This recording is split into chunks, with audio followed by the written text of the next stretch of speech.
오늘은 여러분들한테 정부에서 최근에 부동산 시장 점검에 대한 논의가 있었다고 합니다. 그래서 세 가지 방안을 정부에서 이제 논의를 했다고 하는데, 정부가 지금 현재 부동산 시장을 어떻게 바라보는지, 그리고 앞으로 어떠한 방안들을 가지고 이 부동산 시장을 대처해 나갈 것에 대한 그러한 논의 방안들을 한번 살펴보도록 하겠습니다. 그러면 여러분들한테 지금 전달해 드리는 이 정보가 많은 도움이 되었으면 좋겠습니다. 그럼 함께 보도록 하겠습니다. 임성배 TV. 보는가 텐데크. 그럼 보도자료를 보면서 여러분들한테 정보를 좀 전달해 드리도록 하겠습니다. 그냥 편하게 들으시면 될 것 같습니다. 이 자료는 기획재정부에서 이제 보도한 자료이고요. 배포 일시를 보면은 2020년 9월 2일 수요일에 이제 배포가 된 자료라고 보시면 될 것 같습니다. 이 담당 과장하고 담당자의 이제 연락처들이 이렇게 있습니다. 그래서 궁금한 것들이 있으면 이 담당 과장이나 담당자한테 이제 전화를 하면 되는데, 제가 이제 많은 전화를 했을 때 기획재정부라든가 국토교통부에 이제 쉽게 통화가 된 적이 별로 없는 것 같아요. 그래서 워낙 바쁘신 분들이기도 하겠지만, 많은 국민들이 이렇게 궁금해하는 사항들이 있을 때 전화 통화를 통해서 이제 연락을 취했을 때 빠르게 궁금증을 이제 해소할 수 있는 그런 방안들이 좀 마련이 되면 좋겠다는 게 제 개인적인 생각입니다. 그러면 한번 자료를 살펴보도록 하겠습니다. 이 자료는 이제 부동산 시장 점검에 대한 세 가지 정정하겠습니다. 부동산 시장 점검에 대한 세 가지의 방안을 논의한 것에 대한 자료를 기획재정부에서 이제 발표한 자료입니다. 첫 번째를 보면은 부동산 시장 교란행위 차단 조직 강화 방안. 말이 많죠, 요새. 부동산 시장의 교란행위를 이제 차단하기 위해서 정부에서 많이 노력을 하고 있는 모습을 보이고 있고, 그런 것들로 인해서 이제 재산권의 행사를 너무나 제약한다라는 얘기들도 많이 있습니다. 그래서 이런 부분들이 이제 강화 방안에 대한 논의가 있었고, 두 번째로는 부동산 정책 후속 조치로 인해서 진행 상황하고 점검 및 앞으로의 계획을 이제 논의를 했다고 합니다.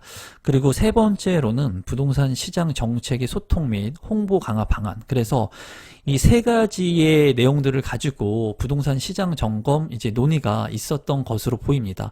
그래서 세부적으로 좀 자세히 살펴본다면, 최근에 이제 정부에서 바라보는 시각에서 이제 최근 주택 시장의 동향 및 평가를 본다면, 8사 공급 대책 등 전례 없던 종합 패키지를 마련한 지 한 달여가 지났죠. 시장 안정 효과가 나타나고 있다고 판단됨. 일단 정부에서는 지금 8사 공급 대책이 발표한 지 뭐 얼마 안 됐습니다. 얼마 안 됐는데도 불구하고 이제 시장 안정의 효과가 있다고 이제 판단하는 것 같아요. 뭐 제가 제 채널을 이제 보시는 소중하신 많은 구독자분들이 계신데, 제가 정부 정책에 대해서 비판을 하거나 뭐 현재 있는 상황을 그냥 제가 가지고 있는 생각을 부합해서 말씀드리는 정도지, 뭐 강한 비판을 하거나 그러지는 않습니다. 정책과 관련된, 정치와 관련된 그런 이야기들은 좀 피하고 있습니다. 그런데 제가 봤을 때 여기에 대한 부분들은 안정의 효과가 지금 나타나고 있다고, 너무 긍정적인 효과를 생각하고 있는 건 아닌가 하는 생각이 들어요. 제 개인적으로 봤을 때. 그리고 매매 시장의 경우는 이제 서울 아파트가 7.1주 0.11%에서 이제 8.4주 0.01%로 상승세가 사실상 멈춘 모습이다. 특히 강남구는 0.13%에서 0%로 상승세가 멈추었다라고 이제 이렇게 자료에는 되어 있습니다. 근데 최근에 실거래가를 보면은 이제 그 실거래가의 가격이 최고가를 지금 찍고 있는 상황이기도 하거든요.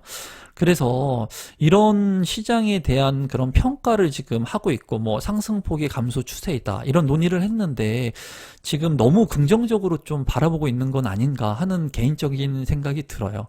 그래서 정부에서 첫 번째 이런 시장 평가에서는 지금 긍정적으로 보고 있는 것 같아요. 이 지금 현 부동산의 시장을 긍정적으로 보고 있다고 보여집니다. 제가 봤을 때. 여러분들께서도 이제 제가 항상 말씀드리는 것은, 제 의견은 참고만 하시고, 여러분들도 한번 이러한 자료들을 보시고 여러분들이 여러분들 나름대로 한번 이 부동산 시장을 관철하시면 좋을 것 같습니다. 이제 전세시장 같은 경우에는 임대차 3법 시행 전에 미리 전세 가격을 올리거나 많이 이제 올렸다고 해요. 저도 지인들한테 정말 많은 전화를 받았고, 이 임대차 3법이 시행되기 전에 이제 나가라고 하는, 본인이 들어올 거니까, 집주인이 들어올 거니까는 이제 연장하지 않고 나가라고 해가지고 계약을 이제 임대차 계약을 이제 종결시킨 분들도 많이 있습니다. 그래서 미리 전세 가격을 이렇게 올리거나 이제 신규 전월세 입주 수요 중심으로 상승하기도 했으나 이제 상승폭이 감소하고 있다고 생각을 하고 있습니다. 물론 이렇게 시세 변동률이 하락하고 있다고 지금 정부에서는 판단하고 있는 것 같고, 이제 부동산 3법이 시행되면서 좀 안정세를 보이고 있다고 이제 생각을 하고 있는 것 같아요. 하지만 지금 국지적이지만 현장에서는 일부 핵심적인 양질의 주택들의 전세 물량은 많이 부족한 상황입니다. 근데 지금 임대차 3법으로 효과를 보고 있다, 전월세의 안정에 기여할 것으로 기대된다라고 긍정적으로 이제 보고 있는 것으로 보여집니다.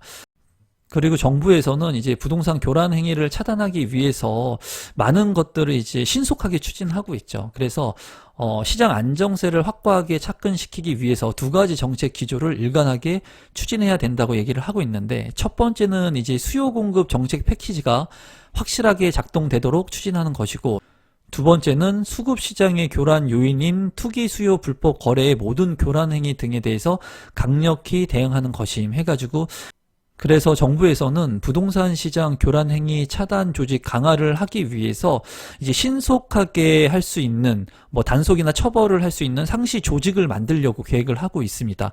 이 계획의 이제 가칭이 부동산 거래 분석원이라고 하는 가칭이고, 이제 외부의 조직이 아니라, 외부에서 설립하는 독립된 조직이 아니라 정부 내에서 설치하는 정부 조직으로 이제 금융정보분석원이라든가 자본시장 조사단을 적극적으로 참고해가지고 이제 국토부라든가 금감원, 국세청, 검찰, 경찰 등의 전문 인력을 이제 확대 파견해서 이런 부동산 거래 분석원을 만들 계획이라고 합니다.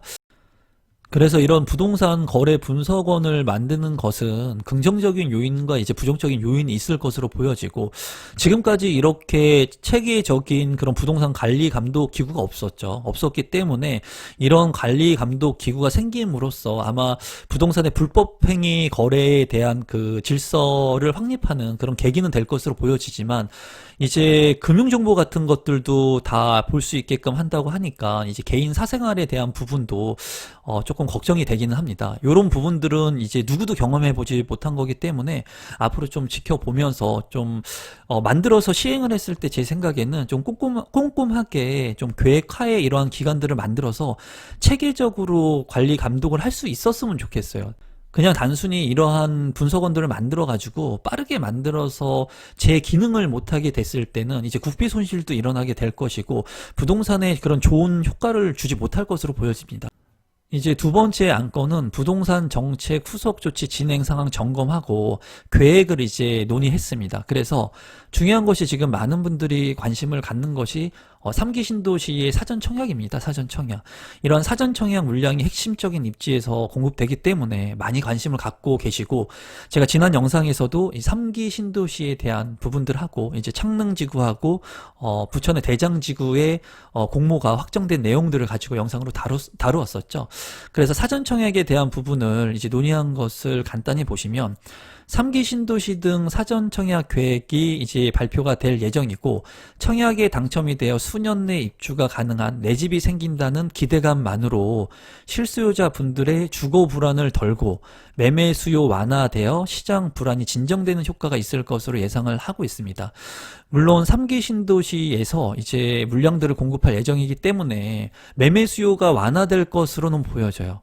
매매 수요가 완화되는데 이로 인한 부작용들도 지금 생기고 있습니다. 첫 번째는 뭐냐면 전세 시장의 가격이 오르고 있죠. 어디에 전세 시장의 가격이 오르고 있냐면 3기 신도시를 공급하는 지역의 전세 가격이 상당히 큰 폭으로 올랐습니다. 하남이라든가 남양주라든가 이런 곳들도 지금 전세 가격이 많이 올랐어요. 상대적으로 전세의 물량들이 적어서 오르는 것도 있겠지만, 이렇게 매매 수요가 완화되면서 3기 신도시로 이전을 해서 당해 지역의 요건을 갖추어서 이제 3기 신도시 청약을 신청하려고 하시는 분들이 많아서 전세 시장이 지금 불안하게 됐고, 그리고 제가 구독자분들한테 말씀드리고 싶은 것은 이 수년 내에 입주가 가능한 내 집이 생긴다는 기대, 이 기대를 가지고 있죠. 많은 사람들이 이 기대를 지금 가지고 있습니다. 근데 이 3기 신도시를 통해서 내 집 마련을 할 수 있는 가장 이 3기 신도시에 최적화되신 분들은 누구냐면은 첫 번째로 자본이 많이 없는 분들이에요. 자본이 많이 없는 분들 같은 경우에는 사전 청약을 통해서 당첨이 되면 본 청약까지 돈을 모을 수 있는 기간이 있죠. 계약을 하기 전까지. 그렇기 때문에 자본 여력이 없으신 분들은 이 3기 신도시가 굉장히 좋은 내 집 마련의 수단이 될 수 있을 겁니다. 하지만은 이 기간이 너무나 길게 딜레이 될 수 있다는 단점도 있으니까 여러분들께서 이 3기 신도시를 마냥 그냥 이런 기대감만으로 긍정적으로 보시기에는 좋지 않다는 거예요. 그래서 정부에서는 지금 현재 사전 청약에 따른 시장 불안이 진정되는 효과가 있다고 보고 있는 것으로 보여집니다. 그리고 8.4 대책을 통해서 사전 청약의 물량이 당초에 이제 9,000호밖에 되지 않았습니다. 그런데 이 물량들이 6만 호로 이제 상향 조정이 됐죠. 그래서 내년에 2021년에 3만 호가 이제 공급될 예정이고 2022년에 3만 호가 다시 공급될 예정입니다.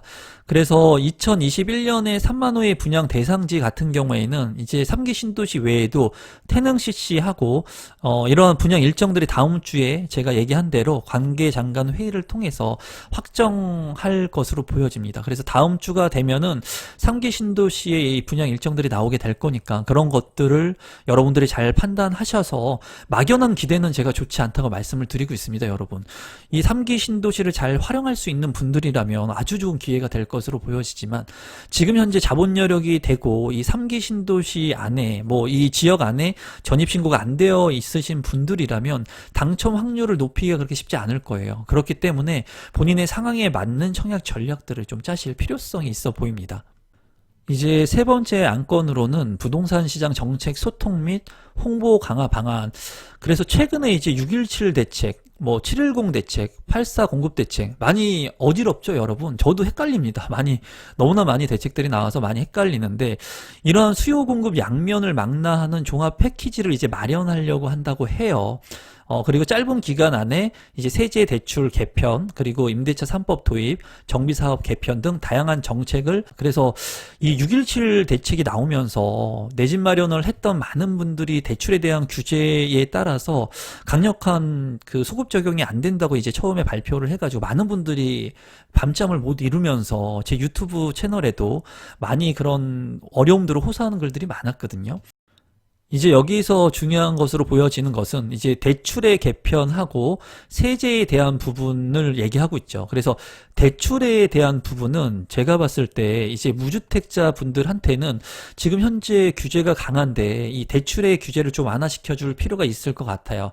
그래서 3기 신도시가 진행되고 이제 사전 청약 후에 본청약이 진행되게 됐을 때는 이러한 부분들을 좀 완화시켜줘서 무주택자 분들 중에 자금 여력이 많이 없으신 분들한테는 이러한 부분들, 그리고 세제에 대한 부분들도 좀 혜택을 줬으면 하는 바람이고 기대를 저도 해보도록 하겠습니다.